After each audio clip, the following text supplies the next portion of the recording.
ভয়াবহ ফেসিবাদকে দিলে দেশ ছাড়া করবার পরে আর কোনো ধরনের ফেসিবাদ হইতে চাইবেন না, আর কোনো ধরনের রাজনৈতিক অপচেষ্টা করবেন না, এটা শিক্ষার্থীরা গ্রহণ করেন ঢাকা বিশ্ববিদ্যালয়। তারপরে আপনারা দেখেছেন খুবই লজ্জাজনক ব্যাপার, এই যে রোকেয়া হলের সেই ঘটনা যখন ধামাচাপা দিতে পারে নাই, যখন সিসিটিভি ফুটেজ থেকে চেক করে যখন ধরা পড়লো যেটা একটা নাটক পঞ্চায়েত ছিল, তারপরে তারা মব ক্রিয়েট করে সেখানকার শিক্ষকদেরকে বাজেভাবে লাঞ্ছনা করে। লাঞ্ছনা করে নাই, নারী শিক্ষক আমাদের যে সম্মানিত শিক্ষিকা তার বিভিন্ন ফটো নিয়ে সেই দলের নেতা এবং কর্মীরা বাজেভাবে হুমকি দামকি এবং স্লেট শেমিং পর্যন্ত করেছেন।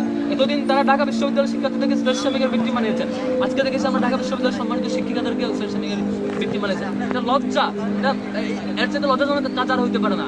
তারপরে আমরা অপেক্ষা করছিলাম, আমরা অপেক্ষা করছিলাম বোধহয় অন্তত ছাত্রলীগের রূপ বেশি পুরোপুরি ফিরে আসবে না। তারপর আমরা বিকালে কি লক্ষ্য করেছি?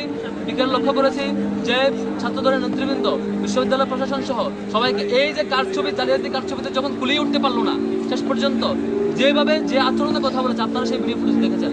আমার জীবনে আমি দেখি নাই যে বিশ্ববিদ্যালয়ের কোনো শিক্ষক, বিশ্ববিদ্যালয়ের কোনো ছাত্র শিক্ষকের সাথে এই ধরনের আঙুল তুলে টেবিল চাপড়ে এবং হচ্ছে মব ক্রিয়েট করে এভাবে কথা বলে।